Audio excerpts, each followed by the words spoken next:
If you have ever eaten in a Korean barbecue, you would definitely know the famous and legendary appetizer, the kimchi. Well, have you ever wondered how do you make a kimchi? Well, if that's the case, then you're in luck, because I'm about to make kimchi in this video. Now hold on there, I'm not just gonna make kimchi for fun, I'm also gonna apply the concepts of biology onto kimchi. But how do you do that? In chapter 3.3, which is movement of substances across the plasma membrane in living organisms, we've learned that there are two types of transport, which are passive transport and active transport. So in active transport, it requires energy, whereas in passive transport, it does not require energy. And then what other points can we make? In active transport, it goes against the concentration gradient, whereas in passive transport, it goes down the concentration gradient.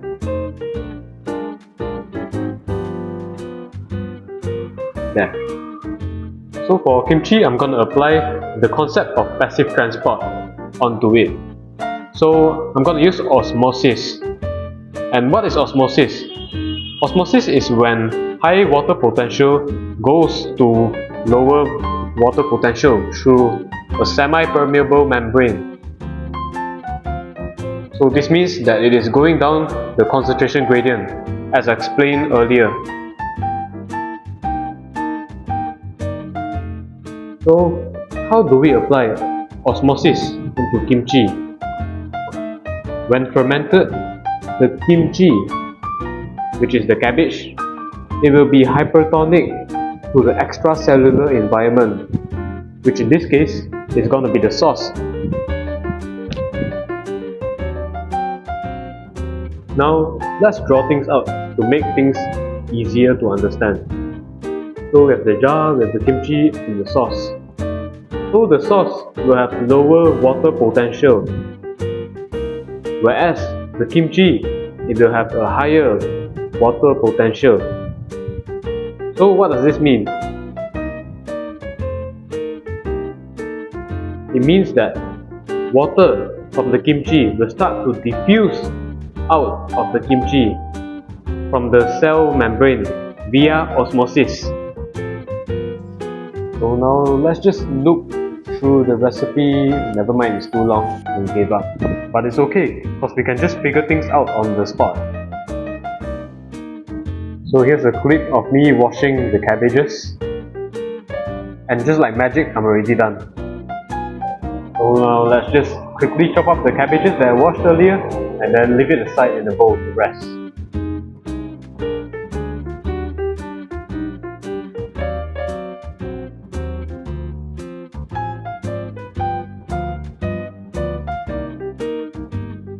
So for this clip, I was adding salt to the cabbages that I chopped up earlier, and then massaging it, and then adding water to it to let it soften up.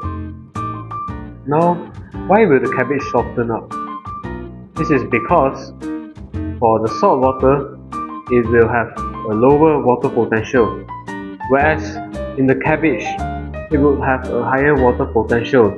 So this causes the water from the cabbage to flow out into the extracellular environment, making this a hypertonic reaction.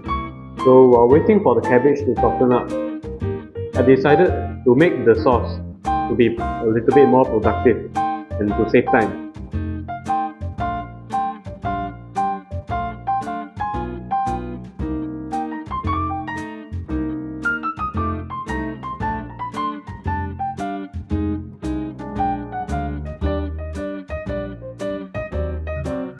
After making the sauce, I'm going to chop up some random vegetables to add to my kimchi.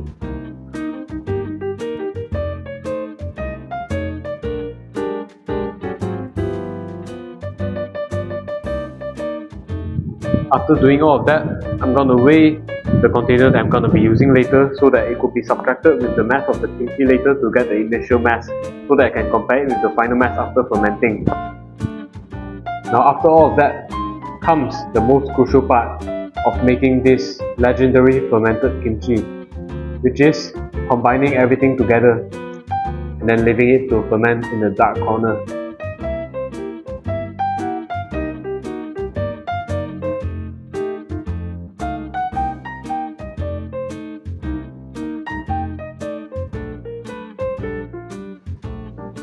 Now let's weigh the kimchi so that we can subtract it with the container later on. Wait a minute, this is ounce. So let me just set it to gram, and there we go. Now I can subtract it to get the initial mass. Now I'm gonna record the initial mass on a piece of paper, and then I'm gonna stick it onto the container so that I can later compare the final mass with its initial mass from the start of this project to prove if it really went through the hypotonic reaction.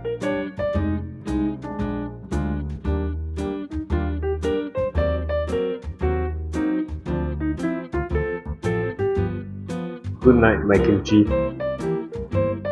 Before making my own kimchi, I decided to go to this Korean restaurant called Dotori. And so,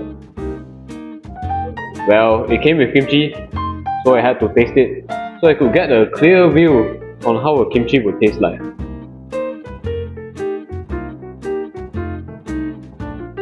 Well, it tastes like kimchi. Yeah. Ayo, just kidding lah. You think I will give you such a 敷衍的 description, man? Of course not. Well, the kimchi is sour and it's quite savory. So yeah. So this is currently day 2. It is now 7:32. And then here's how our kimchi looks like. You can see some air bubbles going up. I'm not sure if you guys can see the camera or not, but yeah, let me do a little taste test. Hey guys, so it's currently day 3 and here's the progress of the kimchi. Let me just flip the camera so that you guys can see better. As you can see, alright, hold up. There are some air bubbles here, you see? It's getting more. The numbers of air bubbles are increasing. It's really hard to focus this. As you can see. Hey guys, so it's currently day 3 and here's the progress of the kimchi. Let me just flip the camera so that you guys can see better. As you can see, alright, hold up. There are some air bubbles here, you see? It's getting more. The numbers of air bubbles are increasing. It's really hard to focus this. As you can see. Hey guys, so here is day... What day is it? Day 4, I think. Yeah, day 4 of the kimchi. So here, as you can see, but let me flip over the camera so it's easier to see.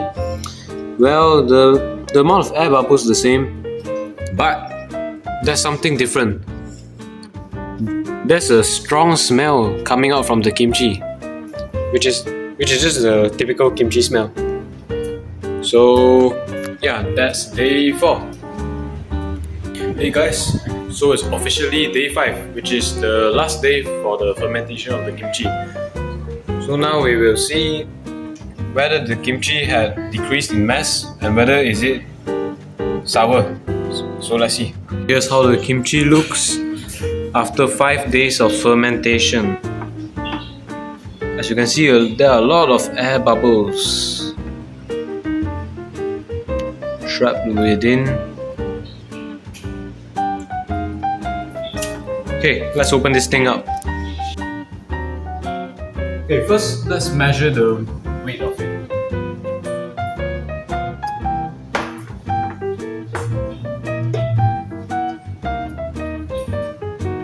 Smells like kimchi.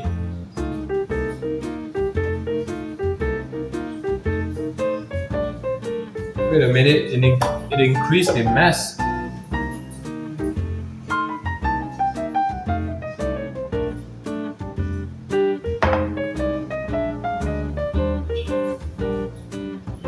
Let's redo it. This thing increased in mass.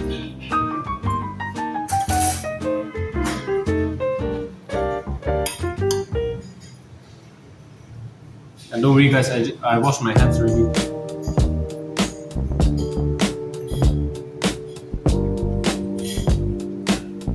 sour and spicy, yeah. Now let's pop this thing in to the refrigerator.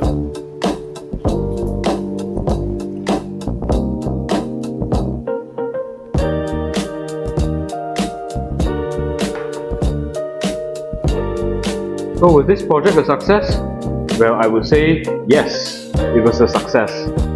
So as for knowledge gain, have I gained any knowledge from this project? Well, yes, I have learned how to apply the concept of osmosis onto my essays. So is the kimchi safe to eat? Yes, it definitely did not cause me diarrhea. Anyways, thanks for watching. That's the entire video. Bye bye.